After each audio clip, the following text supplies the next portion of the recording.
পাঠচক্রকে save করার জন্য United sports নাকি ম্যাচ ছেড়েছিল, দুটোই তোমার। ময়দানের ফিক্সিং তো আছে, আমি অস্বীকার করছি। ময়দানের ফিক্সিং আর গোটা বেতন দুটোকে আলাদা করতে। ময়দানে রমরমিয়ে চলছে, একদম রমরমিয়ে। এখন তো কর্পোরেট কালচার। আজকে কোনো কালচারই নেই। অমূল্য তোমাকে বলছি, হ্যাঁ তুমি হরপ্রসাদ শাস্ত্রীর বংশধর, হ্যাঁ চর্যাপদ বলো। তো সামনে দুটো কালো, পিছনে দুটো কালো, মাঝখানে আমি তুই আর আলো, দেখি তো কে নামায় চিনতে। এটা বাংলার ঐতিহাসিক জায়গা। হোয়াইট কাপড় নিয়ে এসেছিলে কাল। ডুকে মনমোহন সই করে দিয়েছি। আচ্ছা, ডুকে তো আমি নিয়ে এসেছি, আলাদা বলেছিল ফার্স্ট মোহাম্মদ রফিকের কথা। আমাদের কলকাতা ময়দানে সেই হিন্দি সিনেমার মতো একবার ভিলেনের রোল পেয়েছি, আর হিরো। যেখানে ডিসিশন ওয়াইজ কিন্তু আলাদার সঙ্গে আমার কোনো মিল নেই। সবকিছুতে তর্ক আর সবেতেই আমি মনে করি আলাদা। তোরা সবাই গেলি আমার কাছে এসেছিস কেন? যাও সামনগরে সেফ ব্লাডার বসে আছে, তোদের টাকা চেয়েছি আমি চল, মানে চল। পরের দিন বাবুদা করছে, দীপক মন্ডল বসে বসে বলছে ফুটবলটা উঠিয়ে খেলেছে, আমরা খেলে নিব। এটা আমি বলবো আলাদা দূরদর্শিতা, যে সঞ্জয় দার মতো একটা লোক বসে আছে, পড়ে আছে, যাকে দিয়ে অনেকটা দূর ভাবা যায়। বাঘের ডেরা থেকে বাঘ শিকার করে আনবে, তুমি বললে গোয়া থেকে র্যান্টিকে তুলে বলছি না, ও বলছে আমি 1 লাখ টাকা করে বাড়ি দিচ্ছি। বিশ্বকাপ আর তুলে দিচ্ছি, এটা সেই আমলে সেই এত বড় দাঁড়াচ্ছে। তুই একটা ইয়াকু উঠে গেছিস, সেই কোচ সাতুরি, এই কোচটাকে ছেড়ে দেওয়ার তুমি অনেক। আজকে সৌদি লিগ মোটামুটি এশিয়ার সবচেয়ে বিগেস্ট লিগ, সেখানে ওর আন্ডারে যে রাজ করছে। কল্যাণ চৌবের যে কাজ করছে তাতে কি হতাশ? ও আসার পর থেকে ফাইন্যান্সিয়ালি আরো হ্যান্ডিক্যাপ হয়ে যাচ্ছে, মানে অন্ধকারই দেখছো সামনে। বাংলার ফুটবলের এই মুহূর্তে সবচেয়ে বড় শক্তি হচ্ছে লোকাল আনরেজিস্টার্ড টুর্নামেন্ট। আচ্ছা, ওর জন্য বাঙালি প্লেয়ার উঠে আসা আর সম্ভব না।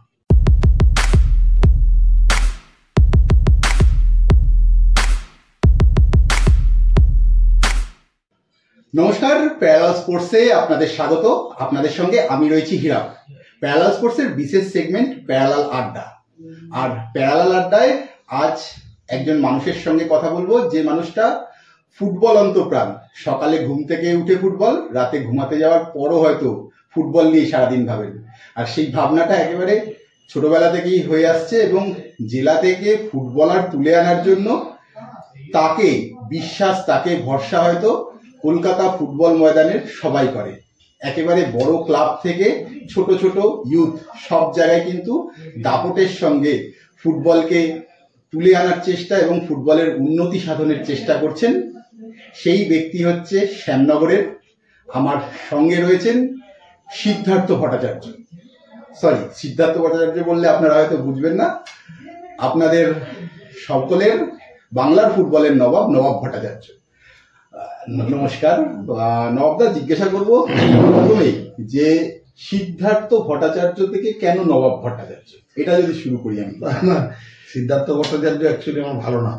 আচ্ছা, তো আর ডাক নামটা নবাব ভট্টাচার্য, ওই ছোটবেলা থেকে সবাই ডাকনামই ডাকে, পাড়ায় সর্বত্র ডাকনামই ডাকতে ডাকতে ডাকতে ডাকতে কবে সিদ্ধার্থ ভট্টাচার্যটা শুধু প্যান কার্ড, ভোটার কার্ড, আধার কার্ডে চলে গেছে। এমনকি ভোটার কার্ডে ভোট যেখানে দিতে গেছি, সেখানেও যিনি প্রিসাইডিং অফিসার ছিলেন বলছে আমি জানি এইখানে আপনার বাড়ি, আমার একটা ইচ্ছা ছিল আপনার সঙ্গে একবার দেখা করবো। প্রিসাইডিং অফিসারই বলছে। তারপরে আমি বললাম যে নবাবদার বাড়ি এখানে না, তো বলছে যে এই বুথেই তো। এই বুথে? বলছে হ্যাঁ এই বুথে। দেখুন সিদ্ধার্থ ভট্টাচার্য, ওটাই নবাব ভট্টাচার্য। তো আমাদের যারা এখানকার যারা পলিটিক্যাল পার্টির এজেন্টরা ছিল, কোনো নাম নিয়ে না, ও আসবে ভোট দিতে, ঠিক আসবেও, চিন্তা করবেন না। সেই ব্যাপারটা যে সিদ্ধার্থ ভট্টাচার্য থেকে পুরোপুরি নবাব ভট্টাচার্য হয়ে গেছি। আর ময়দানে ছিলাম আগে যারা বিমল, তাম্বুলি, মামুলি, তারা যখন খেলতো, অন্নপ্রাণরা যখন খেলতো, তখন অব্দি দাদা ছিল। সেখান থেকে আস্তে আস্তে কাকু হয়ে গেছে। এখন সব প্লেয়ারই কাকু। কাকু এটা লাগবে, কাকু সেটা, কাকু এই যে ব্যাপারটা, এটা অ্যাকচুয়ালি আমরা মেনলি তো এখন ইউথ প্লেয়ার নিয়ে কাজ করি। ইউথের প্লেয়ার নিলে তাদের একটা ভরসার জায়গা হয়।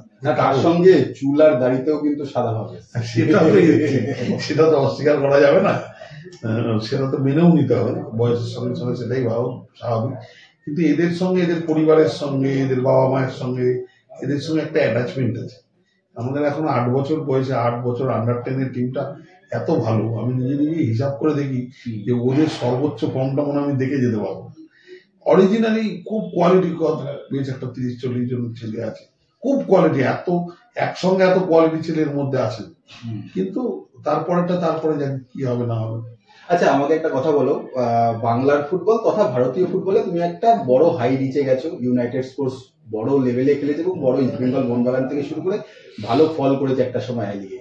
তারপরে অবনমন হয়ে যায় এবং সবকিছুর পরে আবার তুমি সেই ছোটদের নিয়ে কাজ করছো। মানে একটা বড় জায়গায় উঠে যাওয়ার পরও আবার সেই ছোট ময়দানের এই তাগিদটা, এইটা কোথা থেকে পাও?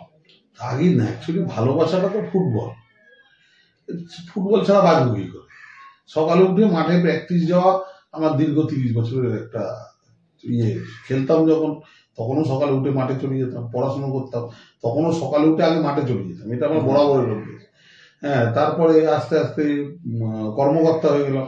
ওই সকালে গিয়ে মাঠে প্র্যাকটিস দেখা, কার কি সুবিধা কার অসুবিধা। এবং আমার বেশিরভাগটাই আমার জীবনে শেখা হচ্ছে আলাদা থেকে। আমাদের আলাদা থেকেই শেখা, যে দূর থেকে ছেলেগুলো আসছে, অনেক গ্রামের ছেলে পেটটা ভরে যেন প্র্যাকটিসে পরে ভাত খেয়ে যায়। এই যে আমাদের আজকেও যে কল্যাণীতে ক্যাম্প চলে, প্রতিদিন 100-150 ছেলে ভাত খায়। যাই হোক, ভাত ডাল ডিম সিদ্ধ আলু সিদ্ধ যেটাই হোক, কিন্তু ভাতটা খেয়েই যায়, এটা আমাদের একটা কালচার হয়ে গেছে। আজকে যারা বাইরে থেকে খেলতে আসে, মণিপুর মিজোরাম, তারাও যারা খেলতে আসে, তারাও জানে যে প্র্যাকটিসের পরে গিয়ে মেসে গিয়ে ভাত খেয়ে নিতে। এই বিষয়টাতে আমি আসবো, তার আগে জিজ্ঞাসা করব, একজন ক্রিকেট প্লেয়ার ক্ষেপের মাঠে বলো বা ক্যাম্বিস বলে চুটিয়ে ক্রিকেট খেলতো, সেই ক্রিকেট ছেড়ে হঠাৎ করে ফুটবল মাঠে এইভাবে কেন চলে আসলো? ক্রিকেট খেলতাম, ফুটবল খেলতাম, জ্যাভলিন ছুটতাম, ডিসকাস ছুটতাম, আমাদের ভলি খেলতাম। আমাদের সময় এরকম ছিল না ব্যাপারটা। আজকালকার ফুটবলারদের আমি ওদেরকে বলি, একটা খেলে দুটো খেলতে পারিস না। আমরা শীতকালে সকালে ক্রিকেট খেলতাম, ক্রিকেট খেলার পরে দুপুরে একটা ম্যাচ খেলতাম, খেলে হয় ফুটবল নয় ভলি, আবার খেলতাম। খেলে কোনো রকম পড়াশুনো তো কিরকম ছিলাম সে আমি নিজেই জানি, বলতে চাই না এটা ক্যামেরার সামনে। কিন্তু তারপরেও সন্ধ্যেবেলা মা বকছে মারছে, 2 ঘন্টা পরে একটু যদি হয় 8:30-9টা থেকে গিয়ে আবার 1 ঘন্টা ব্যাডমিন্টন খেলতাম। মানে খেলার ব্যাপারে আমাদের একটা, আমাদের জেনারেশন বা তার আগের জেনারেশন, যে খেলাটাকে উপভোগ করা প্লাস খেলা দেখা। এখন একটা শ্রেণী আমি দর্শক আছি যারা খালি ইস্টবেঙ্গল মোহনবাগানে খেলা দেখে। তারা ইস্টবেঙ্গল মোহনবাগানের গ্ল্যামারটুকুনির জন্যই খেলা দেখে। খেলা ভালোবেসে যে বাংলার খেলাও দেখতে হয়, খেলা ভালোবেসে যে একটা বাচ্চারা খালি পায়ে খেলতে মাঠে ওখানে দাঁড়িয়ে খেলা দেখা, এই খেলা দেখার লোকটা কমে গেছে। আমরা কিন্তু খেলা দেখতেও ভালোবাসতাম। আমরা আমাদের, আর আমি এমন একটা জায়গায় বড় হয়েছি শ্যামনগর, যেখানে মানে খেলাধুলার একটা অসম্ভব কালচার। মানে এখান থেকে একটু আমার এই অফিস থেকে বেরিয়ে গিয়ে ডান দিকে একটা মাঠ আছে, ছোট্ট মাঠ, ওখানে অশোকলাল ব্যানার্জি ব্যাডমিন্টন খেলতো। কি ব্যাডমিন্টন খেলতো আর কি ভালো খেলতো অশোকলাল ব্যানার্জি, যারা দেখেনি তারা জানে না। অশোকলাল ব্যানার্জির সঙ্গে আমি একসঙ্গে ক্যারাম খেলেছি, পার্টনার হয়ে এগেনস্টে। আমি বলছি ক্যারামে ধন্বন্তরী ছিলেন। আচ্ছা, হিটে ফিনিশ, একবার না, একটা গেমে 2-3বার হিটে ফিনিশ করে দিত, সেঞ্চুরি। তাসের ব্রিজ খেলতেন, এত ভালো ব্রিজ খেলতেন আমি কাউকে দেখি। তাহলে এই যে খেলাধুলার একটা কালচার, এখন পুরো খেলাটাই চলে গেছে মোবাইল। তো জেনারেশন তার নতুন টেকনোলজি তার সঙ্গে চলে এসছে। শারীরিক ভাবে যে খেলাগুলো, আমার এখানে পাড়ায় আজকে ধরো এখনো শীতই বলা যায়, হালকা শীত আছে, দুপুরবেলা মাঠটা গিয়ে দেখো ফাঁকা, কেউ ক্রিকেট খেলছে না। আমাদের ক্যাম্বিসে ক্রিকেট খেলার জন্য 10:30 বেজে গেলে আর তুমি চান্স পাবে না। 10:30টার মধ্যে তোমাকে মাঠে ঢুকে যেতে হবে, নইলে ক্যাম্বিস আমরা কি 6টার সময় উঠতাম, উঠে একবার মাঠে যেতাম, ফিরে আসতাম, তাড়াতাড়ি করে পড়াশুনো করে আবার মাঠে যেতাম, তারপরে দুপুরে আবার ম্যাচ, সেটাও খেলতে হবে, তারপর বিকেলে আবার ফুটবল হলে ভলিবল, সেটাও খেলতে হবে, রাত্রিরে আবার ব্যাডমিন্টন, সেটাও খেলতে হবে। এইটা হচ্ছে খেলার প্রতি আমাদের মানে এই যে আকর্ষণটা, এই থেকেই আজও ওই মানে মাঠে না গেলে কি করব, মানে আজকেই যেমন সকাল থেকে মাঠে যাই, আজকে প্র্যাকটিস অফ আছে, 3-4 দিন আই লিগের জন্য এত ঘেটে যাচ্ছি যে কোনো কাজ করতে পারিনি। আজকে বেসিক্যালি আমি অফ প্লেয়াররাও নিয়েছি, আমিও নিয়ে নিয়েছি, বসে একটু টিকিট হয়নি, কোনটা কোথায় যাবে কিভাবে যাবে এগুলো করতে করতে আজকে মাঠে যাওয়া হয়নি। তাতেই মনে হচ্ছে যেন কি একটা হয়নি। তা বৌদির কাছে ঝাড় খাও না, যে সারাদিন মাঠ করে? বৌদির কাছে না, আমি এখনো মায়ের কাছেই ঝাড় খাই। মা বলে খেলা করে নিজের জীবনটা নষ্ট করি। সব মানে বৌদিরা তো আমাদের জয়েন্ট ফ্যামিলি, আমি দাদা বৌদি প্লাস আমাদের সন্তানরা। তো আমি একটা জিনিস হয়েছে, আমার ছেলে মেয়েদের মধ্যে, মানে আমার ভাইজিরা, আমার ছেলে, তাদের মধ্যেও একটা বেশ মানে টিমের খেলা, আজকে এখানে খেলা দেখতে যেতে হবে, ওখানে খেলা দেখতে যেতে হবে।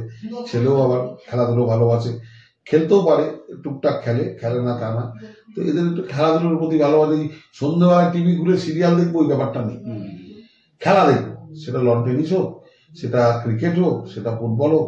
আমি অস্ট্রেলিয়ায় খেলা, লিয়েন্ডার পেজের অলিম্পিক পদক, ওইসব দেখার জন্য রাত্রি 3টে উঠে বসে বসে খেলার কোনো বাঁচাবাচি নেই, খেলাটাকেই ভালোবাসি।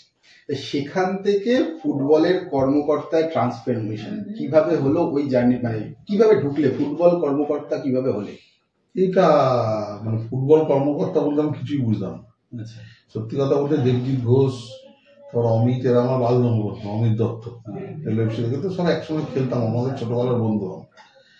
তো ওই অমিত দত্ত নিয়ে গিয়ে, দেবজিৎ নিয়ে গিয়ে আমার সঙ্গে পরিচয় করে দিল আলাদা। আলাদা সেই সময় বিল কেটে কেটে চাঁদা তুলত, মানে বিল কেটে কেটে চাঁদা তুলতো এবং চাঁদার পয়সায় ক্লাব চাঁদা।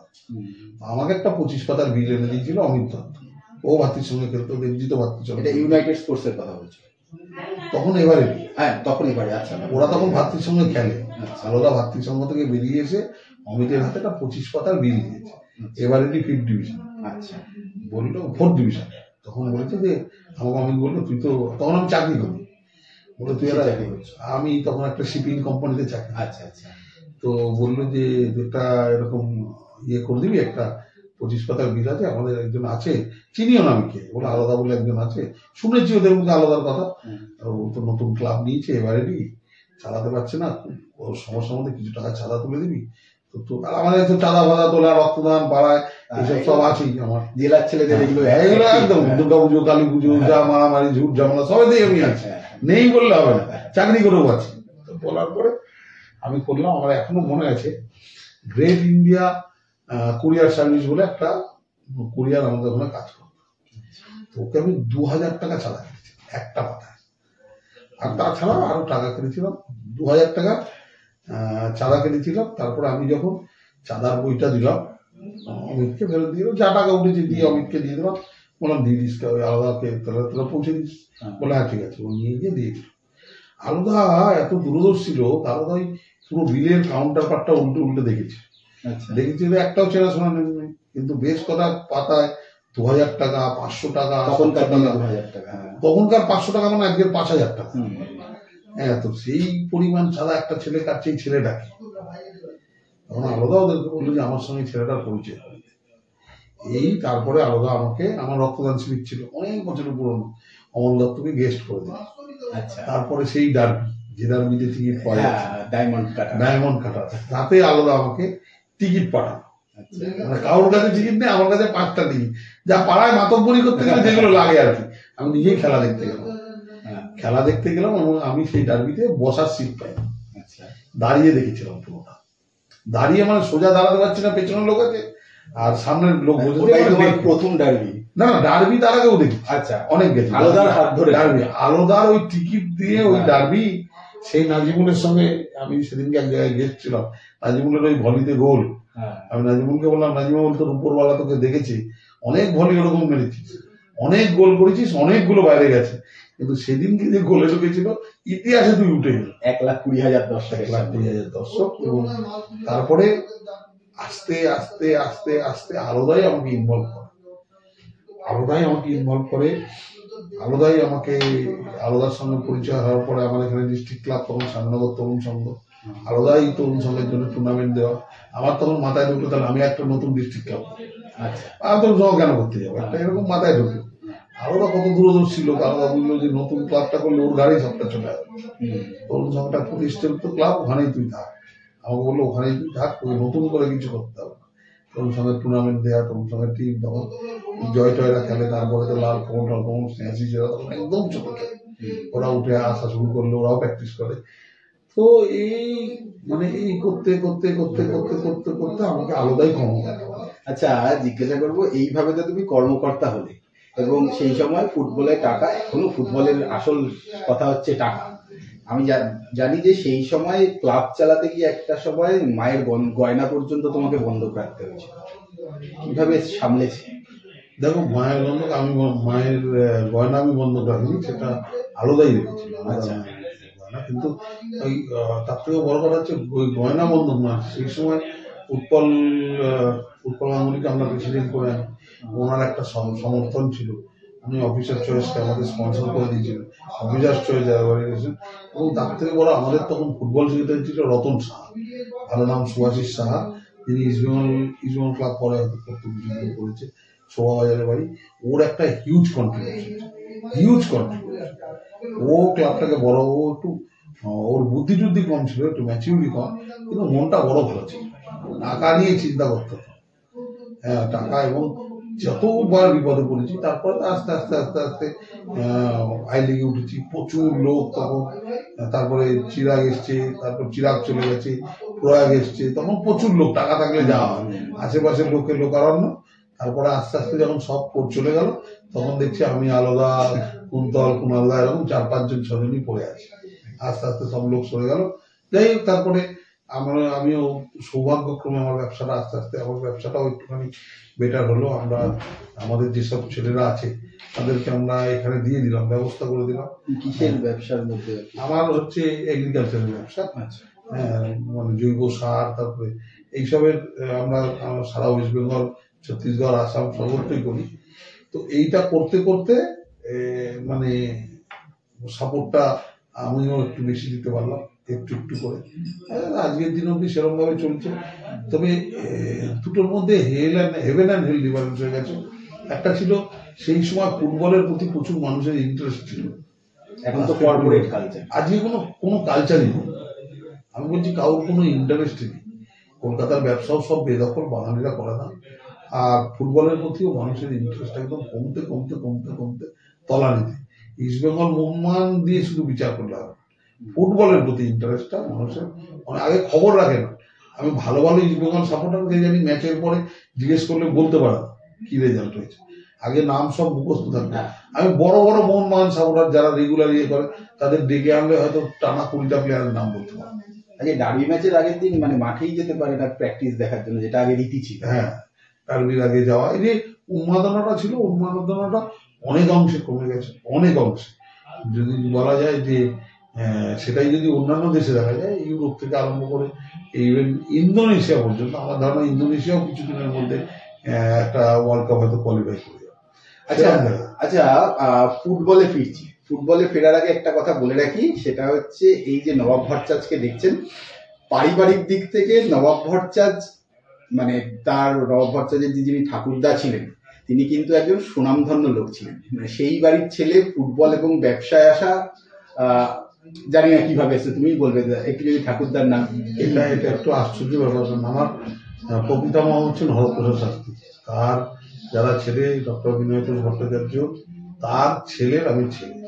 আমার যারা জেঠুমনিও ডাক্তার ছিলেন, আমার বাড়িতে আমার দিদিও ডাক্তার, আমাদের বাড়িতে শিক্ষা ভিত্তিক বাড়ি। আমার আরেক দাদু হচ্ছেন অরুণ প্রকাশ চ্যাটার্জি, যিনি হাইকোর্টের জাজ ছিলেন। এখন যিনি বিকাশ রঞ্জন ভট্টাচার্য, ওনার আন্ডারে জুনিয়র ডাক্তার। আমার ফ্যামিলি ব্যাকগ্রাউন্ডটা একটু বড়ই, বড় মানে অনেকটাই বড়। আমার দাদারা সব খড়গপুর আইআইটির প্রফেসর, আমার বৌদি খড়গপুর আইআইটির প্রফেসর, মেয়েরা খড়গপুর আইআইটি থেকে পাস করেছে। তো তোমার ঠাকুরটা মানে বাংলা ব্যাকরণে, বাংলা ব্যাকরণের না, উনি চর্যাপদ আবিষ্কার করেছেন। বাংলা ভাষা কিভাবে এসছে সেইটা আবিষ্কারটাই পুরো। এবং এই ব্যাপারে একটা খুব ভালো কথা বললি বলে মনে করলো, অমল দত্ত আমাকে বলছিল, হ্যাঁ তুমি হরপ্রসাদ শাস্ত্রীর বংশধর? হ্যাঁ, চর্যাপদ বলো। আমি তো এই ইউজিন জেরে নিয়ে আছি, বলে অমলদা বলে যাচ্ছেন গড়গড় করে অমলদার বাড়িতে। অমলদার সব কণ্ঠস্থ, এত ভালো অমলদার চর্যাপদ, সংস্কৃতের উপর এত ভালো দখল। মানে আমার খুব আফসোস হয়, তখন আমি অমলদার সঙ্গে অত সময় কাটিয়েছি, লোকটার স্মৃতিগুলোকে ধরে রাখি। হ্যাঁ, এবং আমার এই মাঠে কর্মকর্তা হওয়ার পিছনে আরো একটা লোকের অবদান আছে, সেটা হচ্ছে তরুণ জেঠু, মানে তরুণ বসু, গোলকিপার। বাবার খুব একটা প্রথম দিকে মত ছিল না, এই মাঠে যাচ্ছে কি হবে না হবে, মাঠটা রেসের মাঠের মতো, জীবনে ডুবে যাবি, হ্যাঁ তাই অনেক কিছু বল। তো তরুণ বসু আমাদের খুব ফ্যামিলির ক্লোজ। তরুণ বসু তখন বাবাকে বলেছিল, তুমি যেতে দাও দাদা, তুমি ভুল করছো। ও যদি মাঠে গিয়ে প্রতিষ্ঠিত করতে পারে 10 জনের একজন হতে পারবে। হ্যাঁ, 10 জনের একজন হবে, সেটা তো তুমি নিশ্চয়ই ভালোবাসো, সেটা তো চাও। হ্যাঁ, আমি জানতাম না তখন, আমি এত বুঝতামও না কিছু না। আমি আলাদাকে ফলো করতাম, আলাদা আমাদের দিয়ে করিয়ে নিয়েছে। আলাদা খেলার প্রতি ভালোবাসা তাকে অনেকের থাকে, কিন্তু তাকে ইনভলভ করে, তাকে দিয়ে একটা কর্মকর্তা তাকে তৈরি করা, হাতে গড়ে তৈরি করেছে। আমার মেন্টার, আমি বলি না, আমার মেন্টার আলাদা, আমার সবকিছুই আলাদা। আলাদা না থাকলে আমি এখানে কোনোদিন আসতে পারতাম। বাবলুদা তো বলতো, আমার দুপাশে আলো নবাব, আর নবাব আলো, মাঝখানে আমি কালু, কে এসে দেখে আমাদের। বাবলুদার ঐতিহাসিক ডায়লগ, বাবলুদাকে বললাম একটা ভালো হাফ আছে, হাফটাকে নেবে? বলছে হাত দিয়ে কি হবে, হাত দিয়ে কি হবে? বললাম না, ভালো খেলে ছেলেটা, বল ধরে খেলে। সামনে দুটো কালো, পিছনে দুটো কালো, মাঝখানে আমি তুই আর আলো, দেখি তো কে নামায় টিমকে। এটা বাবলুদার ঐতিহাসিক ডায়লগ। বাবলুদার তো আর একটা আলাদা হিস্ট্রি হয়ে যায়। একদমই। আচ্ছা, জিজ্ঞাসা করবো, এই যে এবারেডির প্রথম মানে বড় লেভেলের সাফল্য এবং সকলের নজরে আসা হচ্ছে ডুরান্ট চ্যাম্পিয়ন হওয়া। রফিক গোল করলো, ডুরান্ট চ্যাম্পিয়ন, তখন ইউনাইটেড হয়ে গেছে। আচ্ছা, না ইউনাইটেড হয়ে গেছে, এবার হ্যাঁ ট্রেনে করে সেই ফিনলে। হ্যাঁ, এবারের প্রথম সাফল্য হচ্ছে আমরা 25 বছরের 25তম গভর্নর্স গোল্ড কাপ জিতলাম।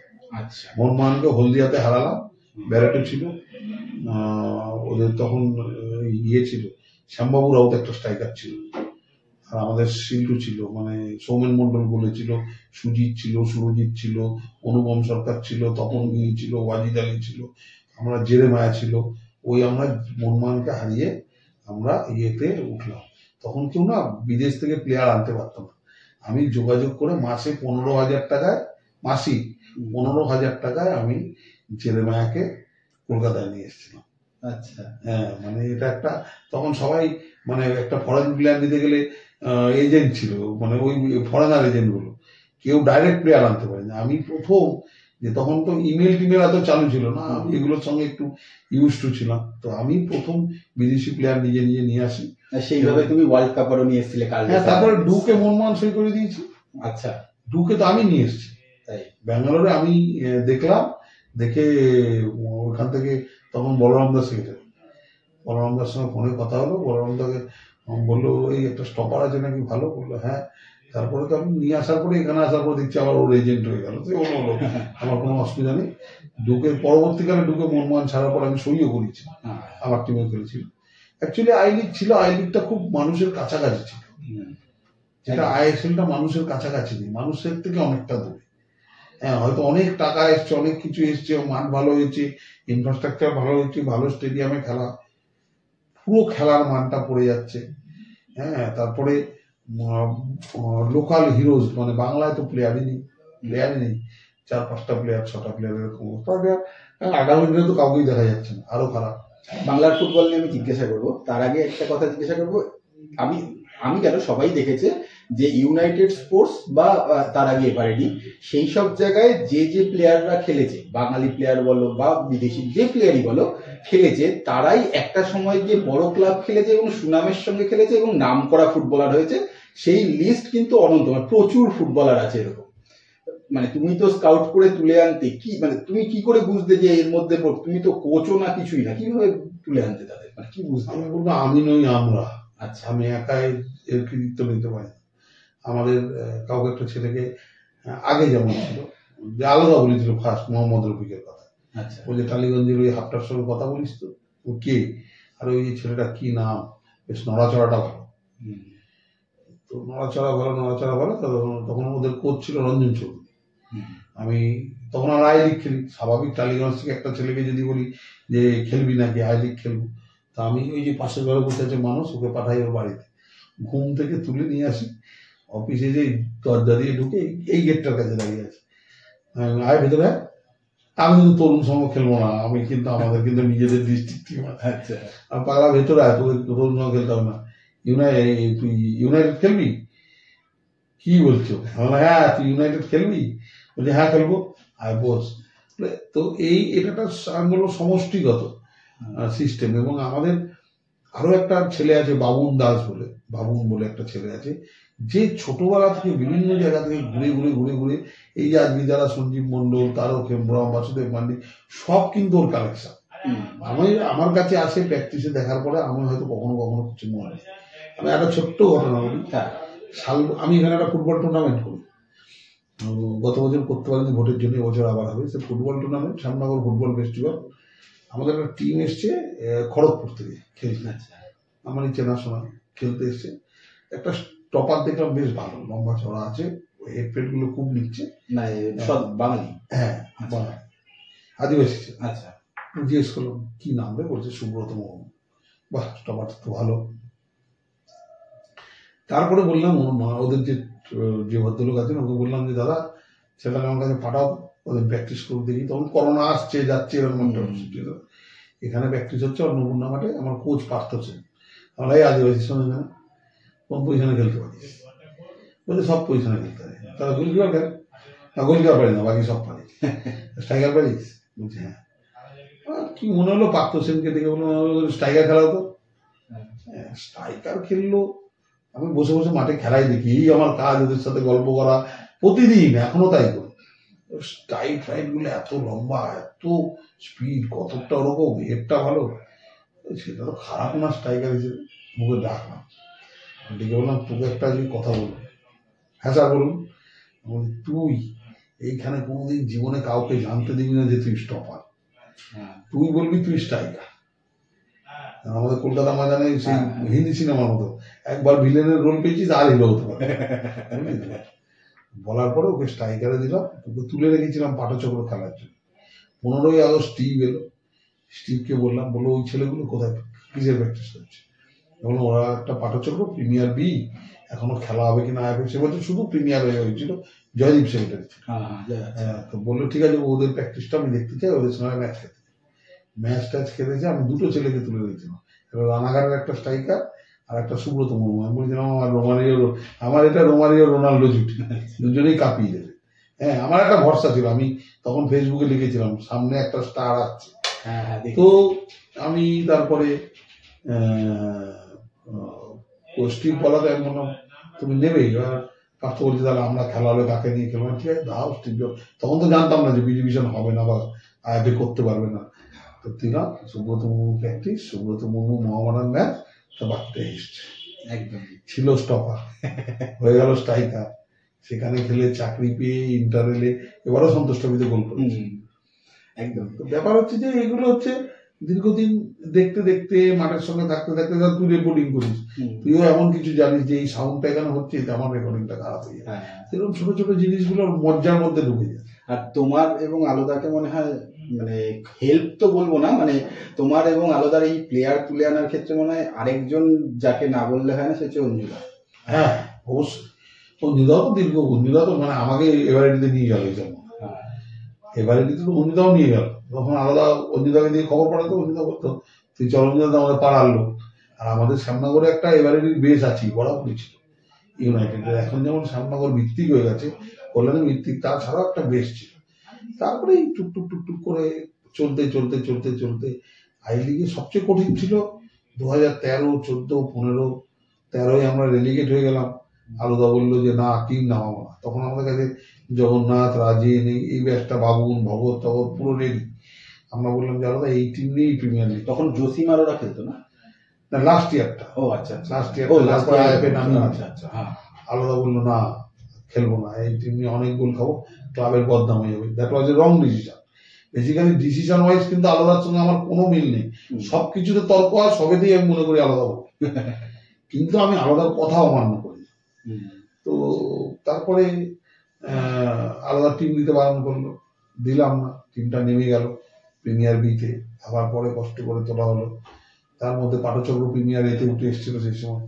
তো এই টানা পড়েন করতে করতে করতে করতে ফুটবলটাই যেন কোথা থেকে বাংলা থেকে আস্তে আস্তে হারিয়ে গেল 10 বছর।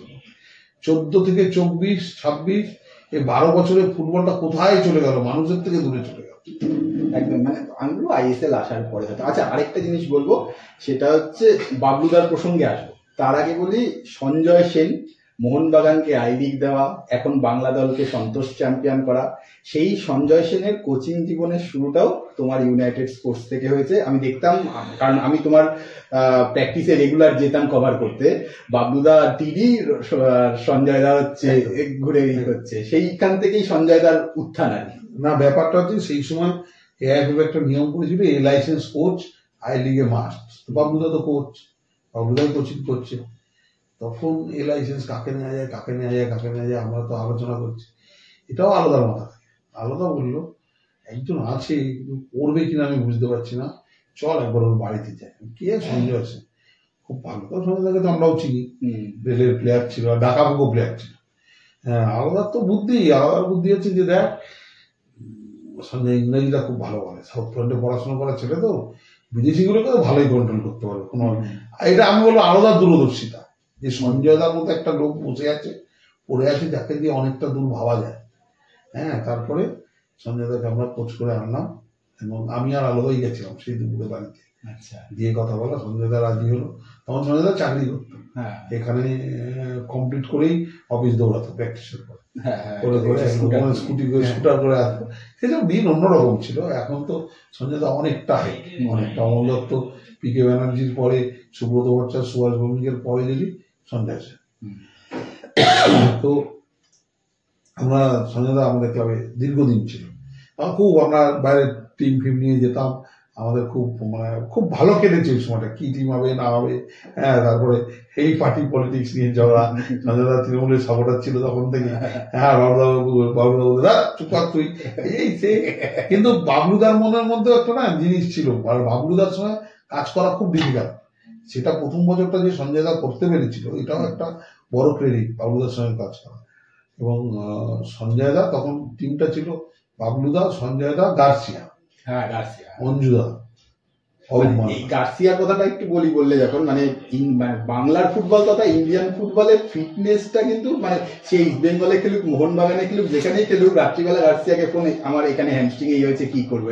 একটা সময় তো ছিল ইস্ট বেঙ্গল মোহনবাগানের প্লেয়াররা বিধাননগরটা ভরিয়ে দিত, মেহতাব থেকে আরম্ভ করে ওরা, স্নেহাশিস থেকে আরম্ভ করে ওরা তখন ইস্টবেঙ্গল মোহনবাগান খেলছে, অথচ ট্রেনিংটা করছে, রিহ্যাবটা করছে পুরো আমাদের ওখানে, পুরো রিহ্যাবটাই ওখানে করছে। তখন তো এত এরকম আকচি ছিল না যে ওর প্লেয়ার আমাদের এখানে করবে কেন। আর যেহেতু ইউনাইটেড না ইস্টবেঙ্গল না মোহনবাগান মাঝামাঝি অবস্থান করে, তাই সবাইকেই আমরা করতে দিতাম। হ্যাঁ, যার লাগছে সেই চলে আসছে, যার লাগছে। তখন তো ইস্টবেঙ্গল মোহনবাগান জানতো না ফিজিক্যাল ট্রেনার আনতে। আমরা ফিজিক্যাল ট্রেনার প্রথম আনলাম।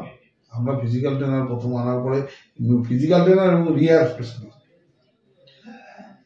মেন এই যোগাযোগটা শুরু করেছিল প্রথম আমাদের রানা, আমাদের চুচুড়ায় থাকে রানা, ও তখন চিরাগে চাকরি করতো, ও গার্সিয়ার সঙ্গে প্রথম যোগাযোগটা শুরু করে।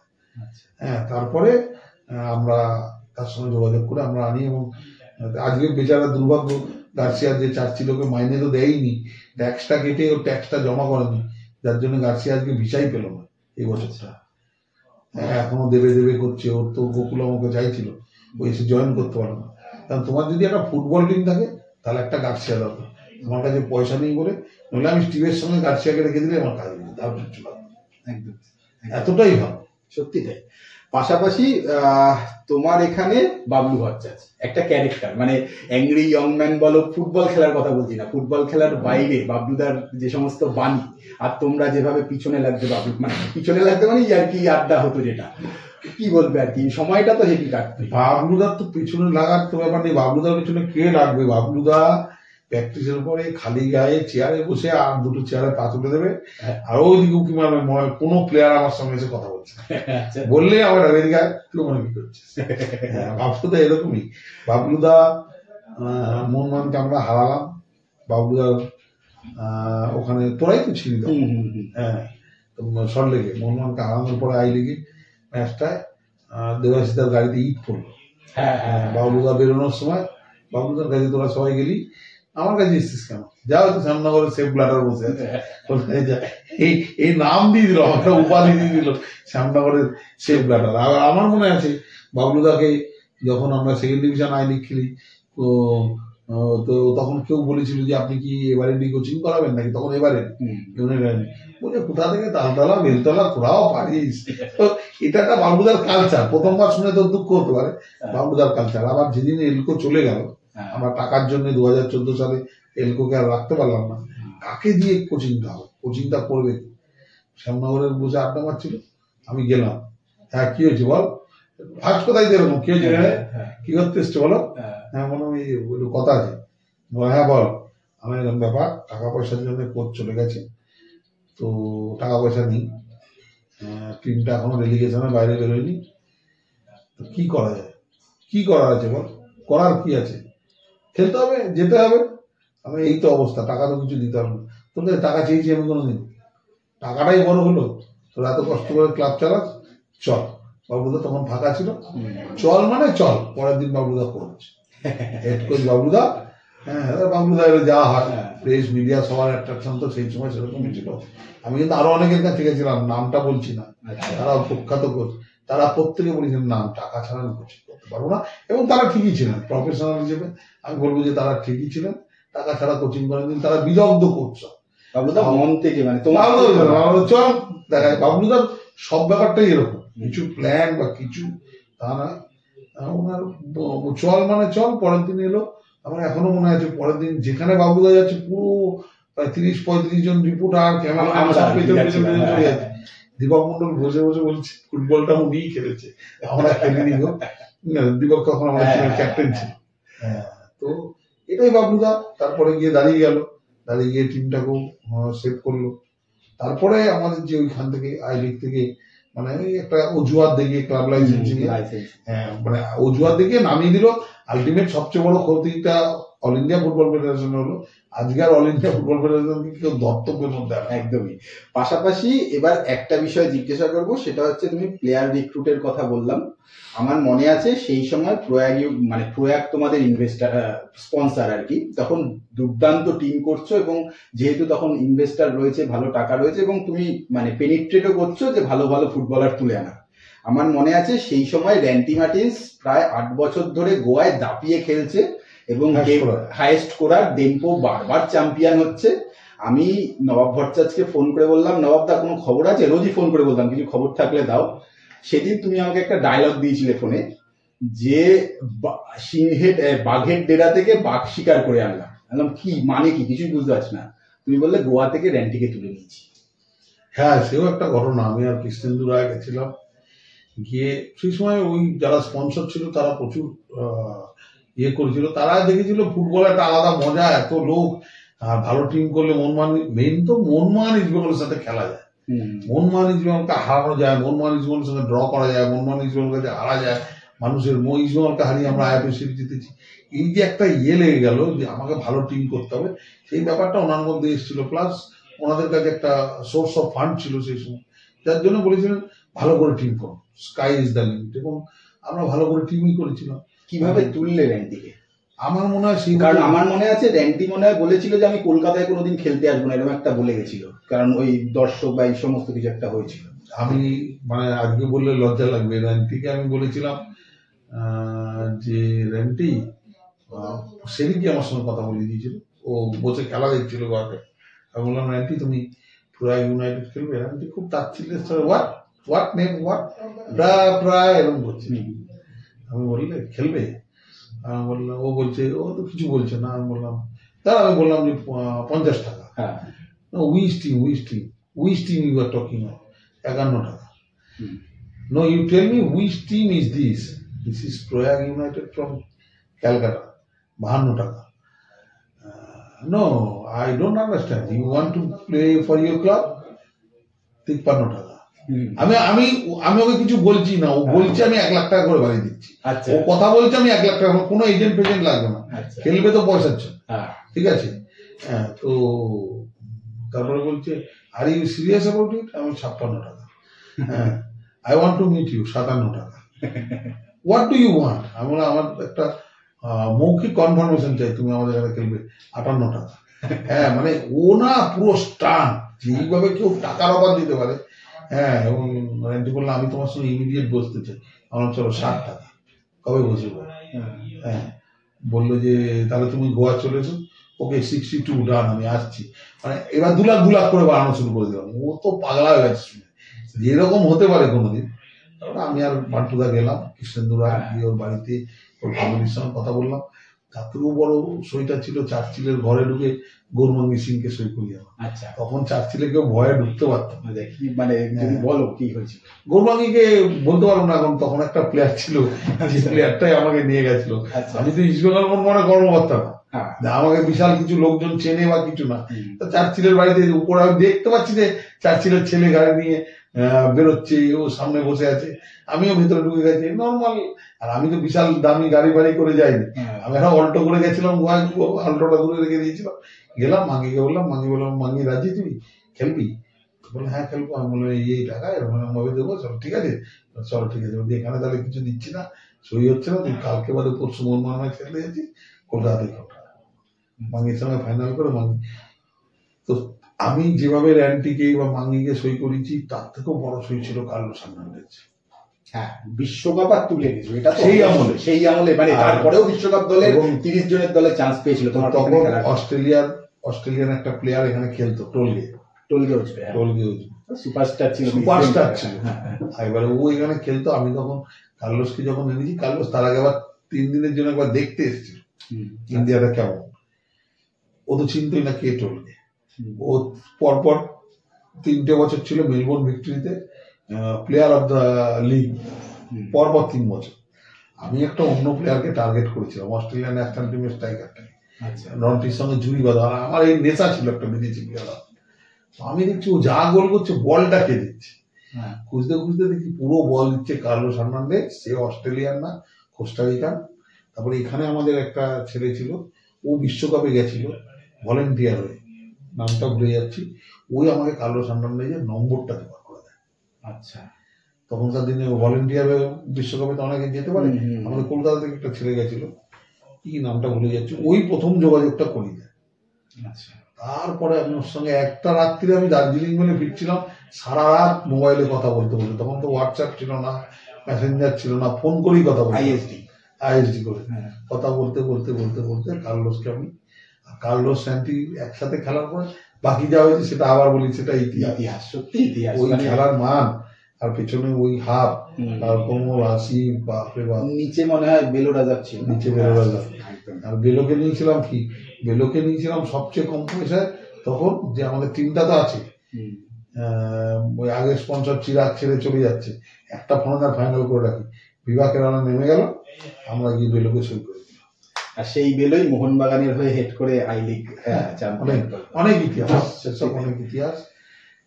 সেই সব ইতিহাসের থেকে আজকের যুগটাই পুরো অন্য। সত্যি, এখন বাচ্চাদের খেলা শেখাতেও টাকা নেয়। হ্যাঁ, না হলে নাকি সিস্টেম চলবে না, আগেকার তো এরকম ছিল না।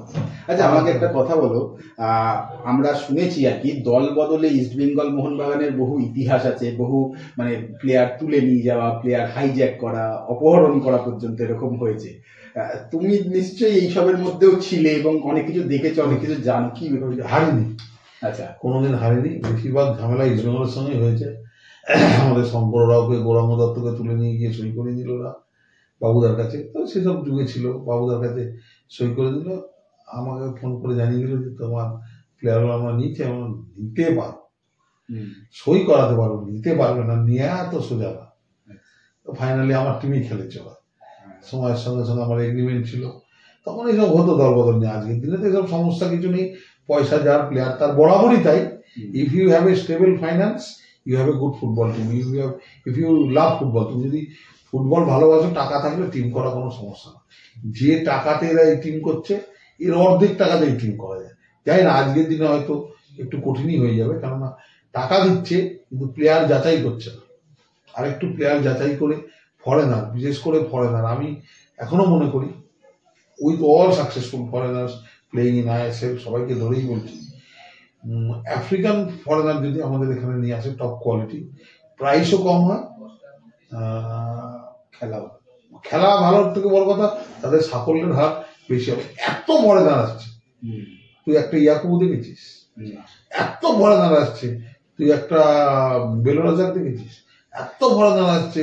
তুই একটা, কিন্তু টোলগের মতো প্লেয়ার কিন্তু আসছে, টোলগের মতো, টোলগের থেকে ভালো, টোলগের থেকে কমা, ওই টাইপেরই প্লেয়ার আসছে। আমি কিন্তু বলছি আফ্রিকান ফরেনার। আমি বরাবর একটা স্ট্রাইকার অনেক কিনেছি এই দেশে। আমি একটা জিনিস সবসময় মেনে চলতাম যে আফ্রিকান বা অন্যান্য দেশে যারা অ্যাটাকিং মিডফিল্ডার, তারা আমার দেশে ভালো স্ট্রাইকার। বলটা ধরে যে দুজনকে কাটাতে পারবে, সেই এখানে বেটার স্ট্রাইকার। তোমার জসিমার ভিনসেন্ট জুটি মনে আছে? সেই ইস্ট বেঙ্গলের গুরপ্রীত সিং হেড করতে বেরিয়ে আসলো, ভিনসেন্ট গিয়ে গোল মেরে আসলো। ভিনসেন্ট তো ক্লাস প্লেয়ার ছিল, ক্লাস। পরবর্তীকালে সেটা প্রমাণও করে দিচ্ছে, বিভিন্ন দেশে খেলে যে এশিয়ার মধ্যে অন্যতম নাম করা স্ট্রাইকার ছিল। 2 বছর প্লেয়ার অফ এশিয়া হয়েছে। ভিনসেন্ট তো একদম অনেক বড় প্লেয়ার ছিল। ভিনসেন্ট ছিল সেই বছর, ভিনসেন্ট, ইয়াকুবু, জসিমা। কাকে ছিঁড়ে সঞ্জয় দা কাকে খেলাবে? পেছনে তো একটা স্টপার রাখতেই হবে, বেলো। 3 জনের মধ্যে 2 জনকে খেলাবে। যাকে সালগাঁওকার ম্যাচে খালি জসিমাকে বলেছে যে তুমি আজকে টিমে নেই, ভিনসেন্ট খেলছে। জসিমা মিটিং থেকে উঠে সোজা বাড়ি, ওই এক্সট্রাই ছিল, সোজা বাড়ি, দাঁড়ালোই না।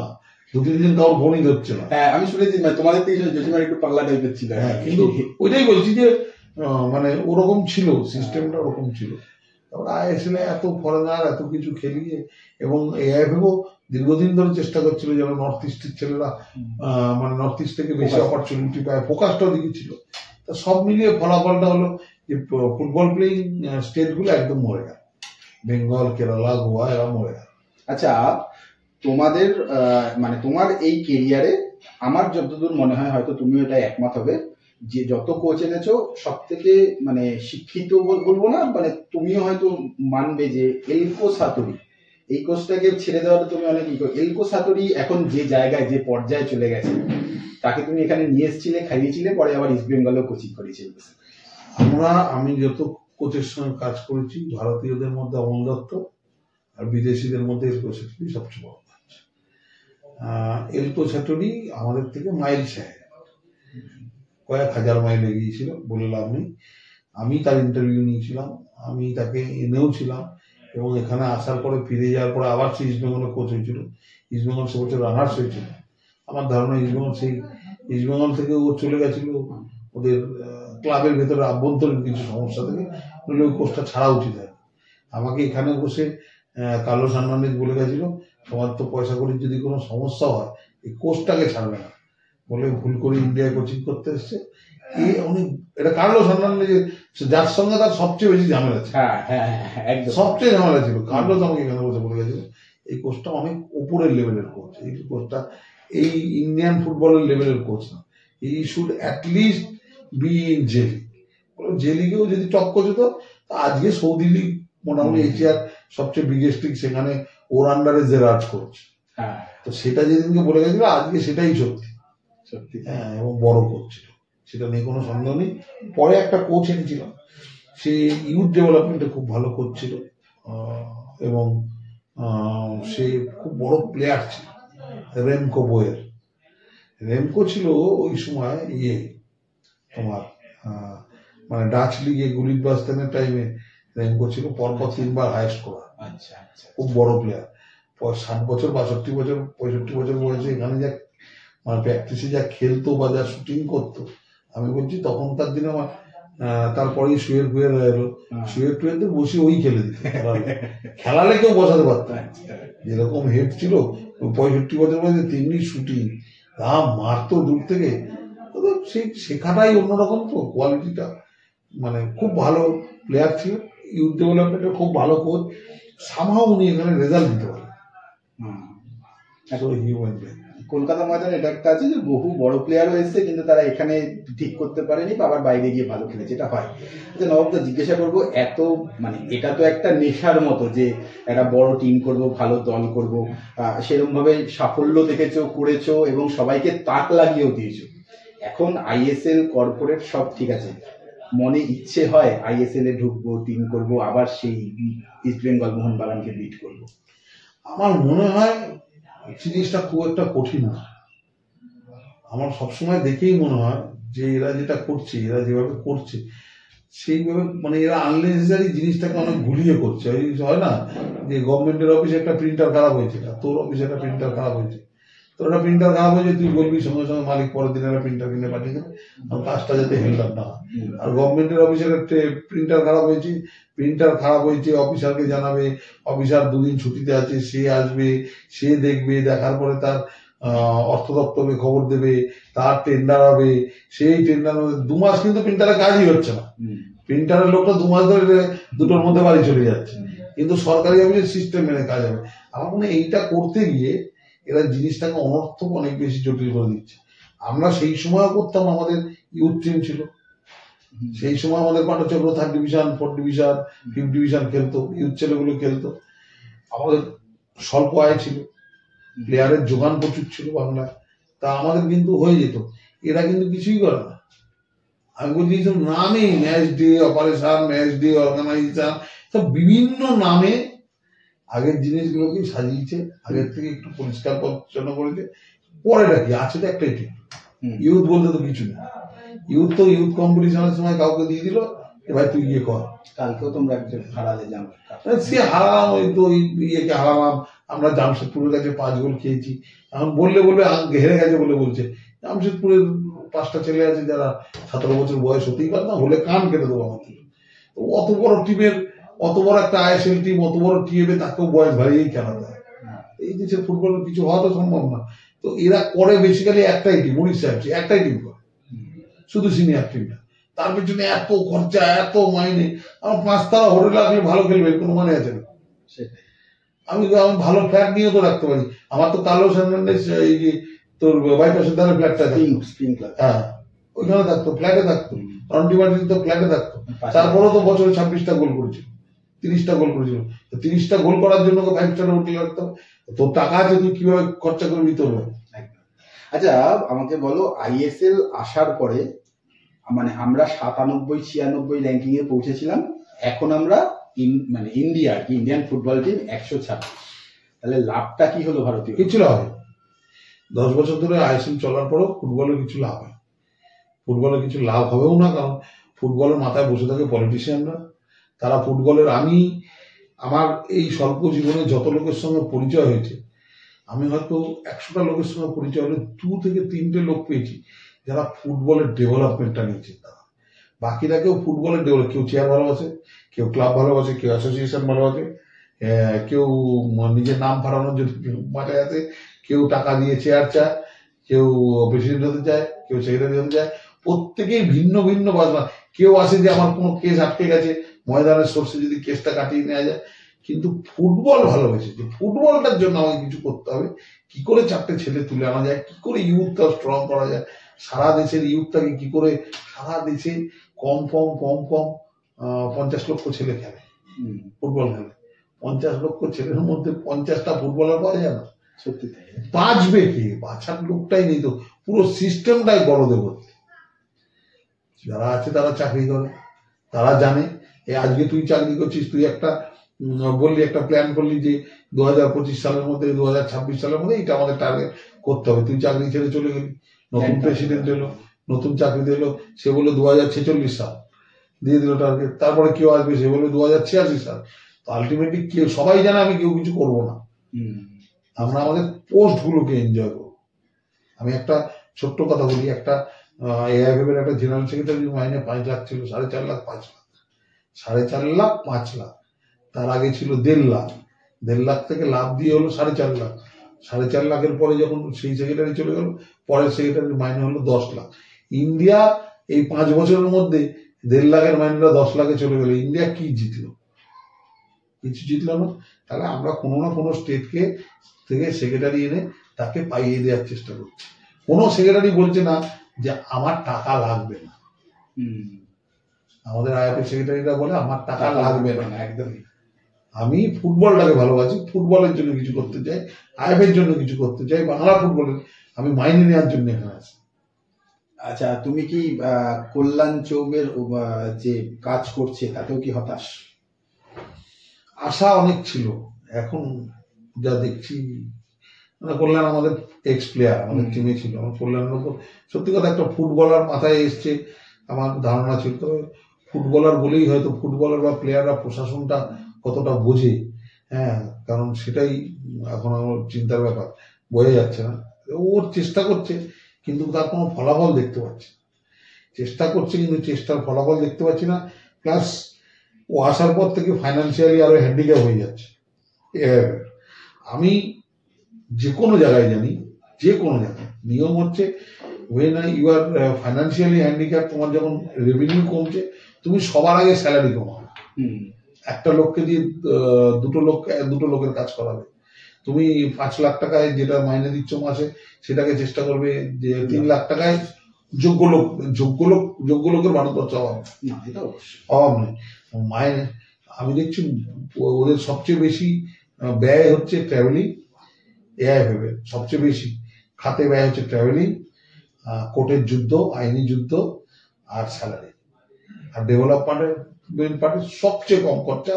একটা সন্তোষ ট্রফিতে খেলা দিচ্ছে একদিন অন্তর একদিন। কেন না? যাতে মাইনেটা বেশি থাকে। মাইনেটা আমি বলছি, যাকে আমি 10 লাখ মাইনে দিচ্ছি, আমি 2 লাখে ওর থেকে বেটার লোক ওয়েট করে অপেক্ষা করে বসে আছে। সেখানে ভোটের রাজনীতি। আর এআইএফএফ তো সবচেয়ে বড় ক্ষতি করেছে বিডিং টিম নিয়ে। আই লিগে। তখন আই লিগের গুরুত্ব ছিল, বিডিং করে টিম চলে আসছে, স্পোর্টিং মেরিটের দরকার নেই। বিডিং করে আসা মানে কি, প্রথম তুমি কাকে স্যাক্রিফাইস করলে, তোমার স্টেট অ্যাসোসিয়েশনটা। আজকে গুজরাট থেকে একটা টিম বিডিং করে আসছে মানে গুজরাট লিগ খেলেও আসতো, সেকেন্ড ডিভিশন খেলতো, থার্ড ডিভিশন খেলতো, সেকেন্ড ডিভিশন খেলতো, first division. This is call sporting merit. তুমি কি করছো, তোমার মালের দরকার, তুমি 2 কোটি নিচ্ছ, 4 কোটি নিচ্ছ, 5 কোটি নিচ্ছ, তাকে ঢুকিয়ে নিচ্ছ, নিজ দিয়ে আর কি নিচ্ছ আমি জানতেও পারছি না। হ্যাঁ, তো ওটা দুটো জিনিসের জন্ম দিল, একটা করাপশনের জন্ম দিল, আর একটা আবার এবারে এখন কেরালার টিম ঢুকবে, আবার বিডিং হবে সামনে বছর, কেরালার টিম ঢুকবে। কেন ঢুকবে?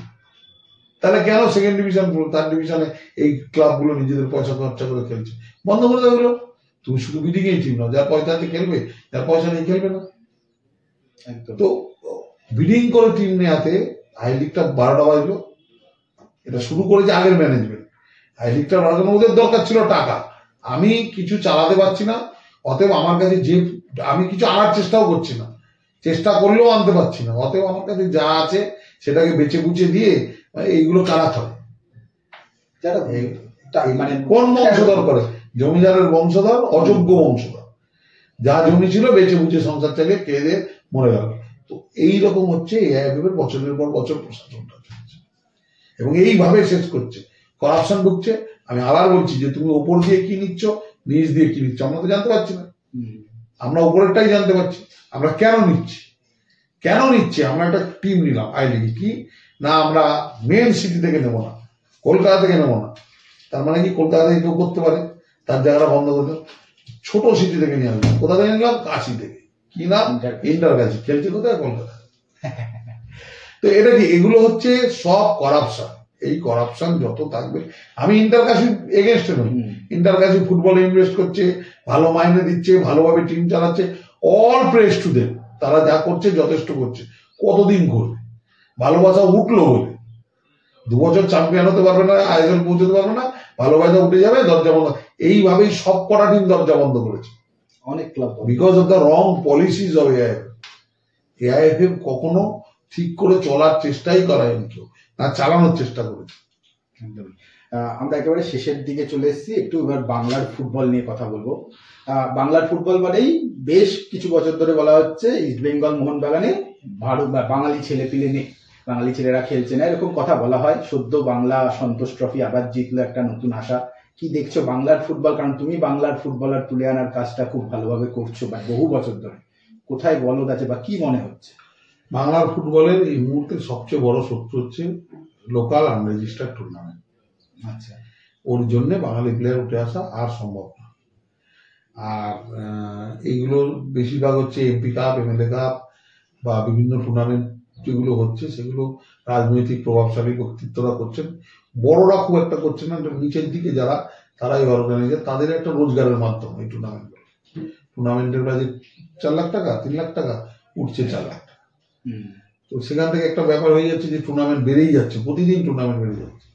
একটা শনি রোববার আমার ধারণা 1030 টুর্নামেন্ট, 1030 ম্যাচ থাকে। 30,000 ম্যাচ খেলার মতো প্লেয়ার নেই। 15 বছর, 16 বছর, 17 বছরের ছেলেগুলোকে টেনে নিয়ে গিয়ে ওখানে খেলাচ্ছে। কিন্তু নর্থ ইস্টের যে ছেলেগুলো আসছে তারাও কিন্তু 7,000, এখন তো মহারাষ্ট্র থেকে, এখন তোমার মণিপুর থেকে, এখন তোমার উত্তরপ্রদেশ থেকে কিছু ছেলে ফুটবল খেলে, খারাপ খেলেও না খুব একটা, তারা সেখানে খেপ খেলছে। একবার এসে গেলে জেনে যাচ্ছে কিছু না হলে খেপ তো পাবোই, খেপটা পেয়েই যাবো। তো এতে কি হচ্ছে, সেই মানে একটা 17 বছরের ছেলের কাছে লোকাল একটা আইডল নেই। আগে একটা 17 বছরের ছেলে, আমাদের বাবুন খেলতো, দীপ খেলতো, ওরা ভাবতো যে আমরা লালদার মতো হবো, স্নেহাশিসদার মতো হবো, ওকে টার্গেট করেছে। আজ আমার একটা 15 বছরের ছেলে একটা প্লেয়ারকে দেখে যে সে খেপে, তাকে ইউটিউব ভর্তি দেখা যাচ্ছে, টিভিতে তো খেলা দেখানো উঠেই গেছে, ওভাবে আমি ওর মতো হবো, ওই খ্যাতিটা। তো লোকাল হিরোজ নেই। তারপরে যে খেলা, সেই খেলার তোমার ধরো ইয়ে নেই, মানে ফুটবলারের কোনো ক্রেজ নেই। কেন ক্রেজ থাকবে? তুমি আজকে ধরে নাও মোহনবাগানের এগেনস্টে একটা, মোহনবাগান তো বি টিম নামায় বা ইস্ট বেঙ্গল বি টিম নামায়, ওদের এগেনস্টে কলকাতা লিগে একটা গোল করলে তাহলে তোমার একটা স্টার ভ্যালু হবে।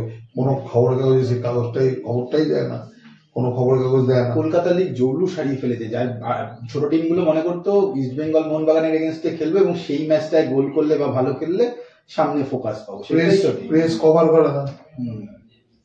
তারপরেও যদি সেই ছেলেটাই যদি আবার পরের দিন এসে তোর সাথে খালি পায়ে তোর পাড়ার মাঠে গেলে তার কি ভ্যালু থাকে? আজকে আমার ধরলাম একটা প্লেয়ার, সেই প্লেয়ারটা আমার কাছে খেলছে, খেলে পরের দিন গিয়ে তোর কাছে তোর পাড়ায় খালি পায়ে খেলছে। তোর ছেলে তো আগের দিন টিভিতে দেখেছে, পরের দিন বলছে বাবা আজ জানো তো ওই প্লেয়ারটা এসেছিল, আমি আরো খালি পায়ে খেললাম একই টিমে হয়ে। তো এতে তার স্টার ভ্যালু বলে কিছু থাকে না। তো এটা একটা সামগ্রিক একটা অধঃপতন হয়েছে। যে যতই চেললাম, আমি এই কিছুদিন আগে শুনছিলাম বলছিল বাংলার ফুটবলকে গুরুত্ব দিলে মন দিয়ে খেলবে। আমাদের ক্রীড়ামন্ত্রী বলছিলেন সমস্ত বাঙালি খেলানো। আমি বলছি 26টা টিম আছে, পার্টি করে খেলতে গেলে 104খানা স্টপার লাগে, এদিকে দুটো ওদিকে দুটো, নিজেদের মধ্যে পার্টি করে খেলবো তো 104টে স্টপার কেউ নাম করতে পারবে? যে পশ্চিমবাংলা 104টা স্টপার আছে। আইএফএ তো কাজ করছে, আইএফএ এর মতো বলছে কাজ করছে, এবং বহু জায়গায় বহু একাডেমি সবকিছু চলছে। তাও মানে কি, মানে তুমি কি মানে অন্ধকারই দেখছো সামনে? অন্ধকার বলে কিছু হয় না, ফুটবল তার নিজের গতিতে চলবে, বিশ্বের 1 নম্বর খেলা, তার তো একটা চলার গতি থাকবে, চলবে। কিন্তু বাংলার আমি এই উল্টো দিকে মিজোরামের ছেলেটাকে যদি 5,000 টাকা দিয়ে মাসে আনি, ও কিন্তু খেলার জন্য দাঁতে দাঁত কামড়ে পড়ে থাকছে, ও কিন্তু খেলতে যাচ্ছে। মানসিকতার একটা পরিবর্তন চলে এসেছে। তারপরে এখন যারা খেলতে আসছে তারা মানে 17-18 বছর 19 বছরে বিয়ে করবে।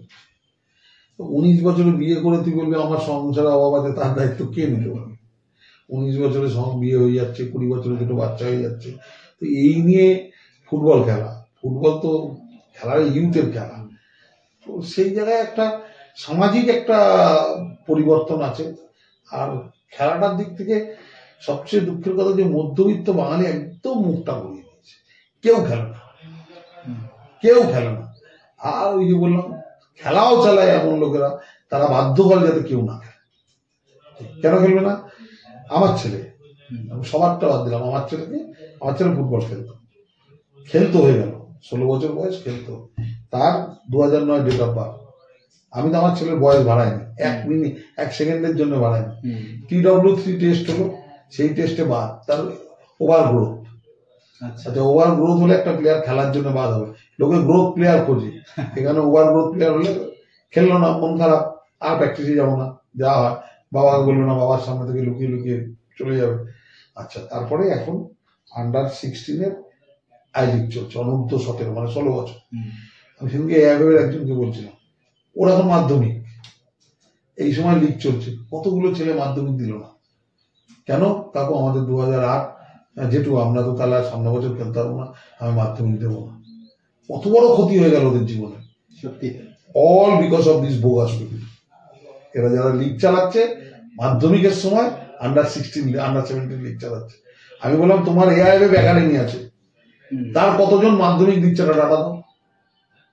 তারা যদি মাধ্যমিক না দেয় তার মানে দে আর অলরেডি ওভার এজ।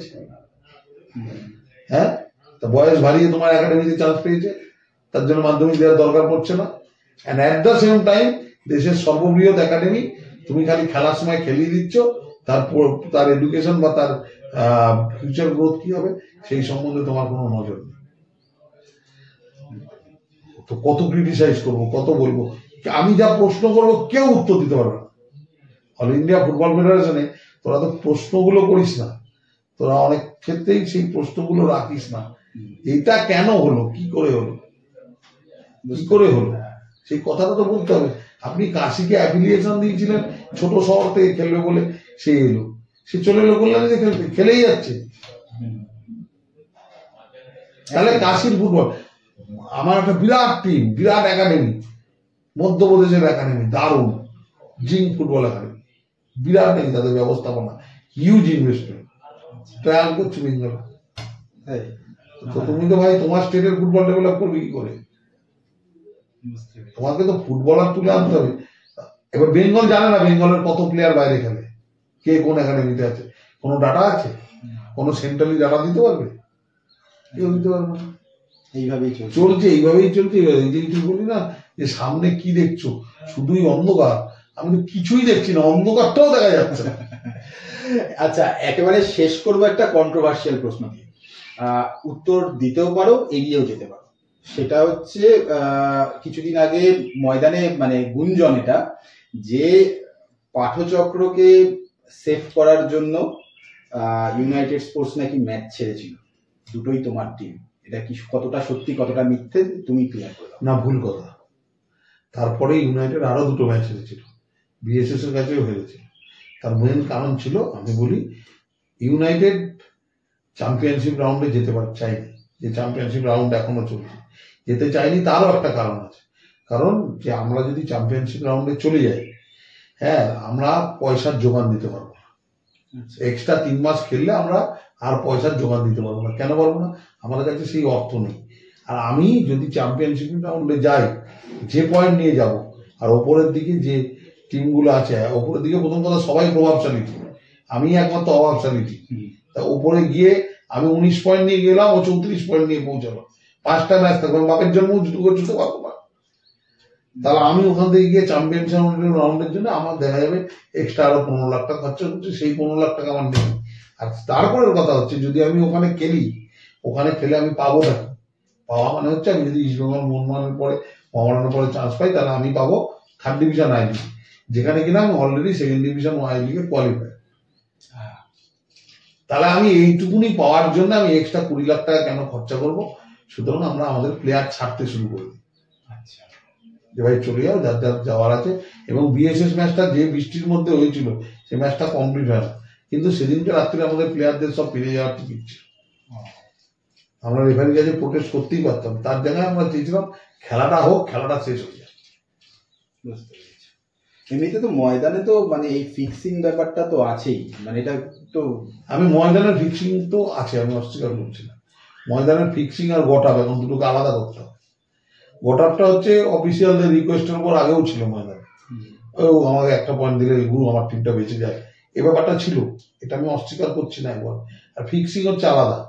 তুই স্টপার, তোকে অফার দিচ্ছে যে 50,000 টাকা দেবো, একটা গোল ছেড়ে দিতে হবে, তোমাকে 15 মিনিটের মধ্যে 2 গোল খেতে হবে, খেলে তার বদলে তুমি একটা মোটা টাকা পাবে। এবং আমার টিমে খেলে এরকম করে গেছে দুটো প্লেয়ার, আমি আর নাম বলতে পারছি না, পরবর্তীকালে আমি ইনফরমেশন পেয়েছি। আজ থেকে 6 দিন আগে আমার কাছে একটা স্পন্সর এসেছিল, ব্যাঙ্গালোরে একটা প্লেয়ার আছে, সে ফোন করে, তার বাড়ির লোক ফোন করে, তার এক চেনাশোনা লোক ফোন করে বলছে আমার কাছে তোমার স্পন্সর করবে, ইয়ে করতে চায় তোমাকে। আমি বললাম স্পন্সর করবে, কেন করবে? টাকা আছে বলেই তো স্পন্সর করবে না, তার সঙ্গে কি চাই? নাম চাই, ব্র্যান্ডিং চাই, বা তার ফুটবলের প্যাশন আছে, কেন করছে? বলে না, ওরা করবে, ওরাই টিমটাও করতে চায়, তুমি যদি দিয়ে দাও, পাঠচক্র টিমটা করবে, ওরাই সবকিছু করবে, পুরো ফাইন্যান্স করবে, প্লাস যেসব প্লেয়ার ওদের একাডেমি আছে কিছু ছেলে নেবে। আমরা সব বুঝলাম, চাইছে নাকি? বলে না, তোমার সঙ্গে বসতে চাইছে, বসবো, কোনো অসুবিধা নেই। বলে আমি ঠিক আছে করে একটা টাইম ফাইম করে রেখে দিলাম। রেখে দেওয়ার পরে আমার কি মনে হলো, আমি আবার ফোন করলাম, ফোন করে বললাম ভাই একটা কথা কিন্তু আগে বলে দিই, যদি মনে হয় যে ম্যাচ হারতে হবে, ফিক্সিং করতে হবে, টাকা নিয়ে ম্যাচ ছেড়ে দিতে হবে, তাহলে আমার কাছে এসে লাভ নেই, কারণ আমি এই লাইনে যাব না, আমি এই লাইনে যাব না। বলছে না, সেটা তো আমি জানি না, আমি তোমার সঙ্গে কালকের মধ্যে যোগাযোগ করছি। সেই কাল আজও আছে। বুঝতে পেরেছি, মানে এটা ময়দানে রমরমিয়ে চলছে, একদম রমরমিয়ে চলছে। এবং অনেক টিম আছে যারা চালাতে পারছে না বা চালাচ্ছে না, এবং অনেক নাম করা কোচও তার মধ্যে জড়িয়ে যাচ্ছে। আমি চাইবো এটা, আমি বলবো যে মানে রমরমিয়ে চলছে এবং আইএফএ উদাসীন, এটা বলা যেতে পারে। আইএফএ উদাসীন আমি একেবারে মানবো না, আমি বলবো অল ইন্ডিয়া ফুটবল ফেডারেশন উদাসীন।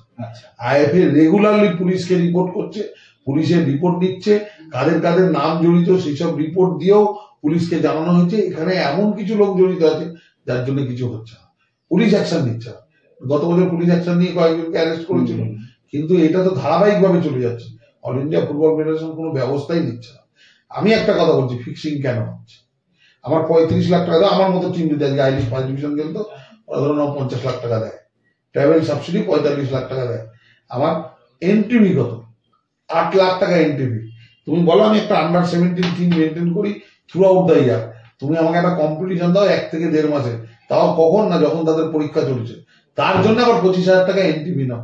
ইউথ লিগ খেলার জন্য তুমি এন্ট্রি নেবে কেন? একদম ইউথ লিগ খেলার জন্য তুমি এনটিভি নেবে কেন? তার আগে তুমি একাডেমি অ্যাক্রেডিটেশনের জন্য 70,000 টাকা, 60,000 টাকা, 70,000 টাকা, 1 লাখ টাকা নিচ্ছ। যদি একাডেমি গুলোকে তুমি অ্যাক্রেডিটেট করে দিচ্ছ, তাকে খেলতে দাও। তখন আবার খেলার জন্য আবার 25,000 টাকা নিচ্ছ। কেন নিচ্ছ? তো তুমি you are forcing the club to play fixing. কেন? আমার কাছে অর্থের অভাব। তাহলে আমাকে কি করতে হবে? আমার কাছে দুটো রাস্তা, এক বন্ধ করে দিই, ক্লাব বন্ধ করে দিই, আর দ্বিতীয় হচ্ছে ফিক্সিং এ চলে যাই। 3টে ম্যাচ হারবো, 3, 15, 45 লাখ টাকা নিয়ে নেবো, হয়ে গেল আমার কাজ, হয়ে গেল আমার কাজ। কিন্তু এর জন্য দায়ী কে? 7 লাখ টাকা, 8 লাখ টাকা আই লিগের এন্ট্রি, তারপরে প্রোডাকশন কস্টের জন্য 12 লাখ টাকা দিতে হচ্ছে, তো 20 লাখ টাকা তো চলেই গেল। আদার দেন প্লেয়ার্স পেমেন্ট কিন্তু বেশি না। আবার বলছি, আই লিগে প্লেয়ার্স পেমেন্ট বেশি না, বেশি হচ্ছে ট্রাভেলিং খরচা, যাওয়া আসা, প্লেন ফেয়ার, তার সঙ্গে থাকা খাওয়া, এটা বিশাল খরচা। এবার তুমি বলছো যে নর্থ ইস্ট থেকে একটা টিম উঠে আসো, তার আর্থিক ক্ষমতা কি আছে? তারপরে তুমি কি করছো? মিনিটে ফাইন করছো, স্যাংশন করছো। তার মানে কি 45 লাখ দিয়েছিলাম, এনটিভি দিয়ে 8 লাখ তুলে নিলাম, 37 লাখ বাঁচলো, তার থেকে প্রোডাকশন কস্টে 12 লাখ চলে এলো, 25 লাখ বাঁচলো, তারপরে তোর জন্য 10 লাখ টাকা ফাইন। আসলে তুমি দিলে 15 লাখ টাকা, তোমার টাকা নেই, তুমি তার জন্য ক্লাবগুলোকে বলির পাঠা করে দিচ্ছ। তোমার টাকা নেই, তুমি ফিক্সিং এর টাকা লোককে কিছু ব্যবস্থা নিতে পারছো না, কারণ তোমার অ্যাসোসিয়েশনে তার এগেইনস্টে সবার আগে তো এআইএফ করবে। এআইএফ এর আগে অব্দি একটা স্টেপ দেখো ফিক্সিং এর এগেইনস্টে কোনো ব্যবস্থা নিয়েছে। দিল্লিতে একটা ফিক্সিং হয়েছিল, গিয়ে বলে যে পুলিশে ডায়েরি করো, তুমি করো। আজকে দিল্লিতে যে প্লেয়ারগুলোর নামে তুমি অভিযোগ জানিয়েছিলে, আজ অব্দি তার কোনো তদন্ত হয়েছে?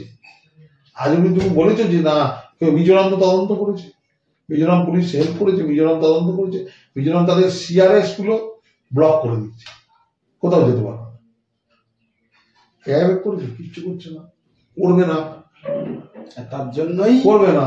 তার জন্যই আমরা এখন 126 নবাব ভট্টাচার্যের সঙ্গে কথা বললাম, এবং নবাব ভট্টাচার্যের সঙ্গে কথা বলে কিন্তু বাংলার ফুটবল তথা ভারতীয় ফুটবল কেন এরকম জায়গায়, সেই জায়গাগুলোতে কিন্তু নবাব ভট্টাচার্য চোখে আঙুল দিয়ে দেখিয়ে দিলেন। পাশাপাশি নবাব ভট্টাচার্য যে নামটা, যে লোকটা একেবারে গ্রাসরুট লেভেল থেকে ফুটবলার তুলে আনছেন, জেলা থেকে ফুটবলার তুলে আনার কারিগর যাকে বলা হয়, এবং তার পার্সোনাল লাইফ, তার ফুটবল এবং সেখান থেকে কর্মকর্তা, এবং তারপরে তো একের পর এক প্লেয়ার, সেই সোনালী দিন, সব কিছুই আজ আমরা কথা বললাম নবাব ভট্টাচার্যের সঙ্গে, এবং আশা করব নবাব ভট্টাচার্য এই স্পিরিটটাই ধরে রাখবেন এবং এইভাবেই বাংলার ফুটবলে তার অবদান রাখবেন, এবং অবশ্যই প্লেয়ার আরো প্লেয়ার তিনি তুলে আনবেন। আজকের মতো এই পর্যন্তই। আপনারা দেখতে থাকুন প্যারালাল স্পোর্টস।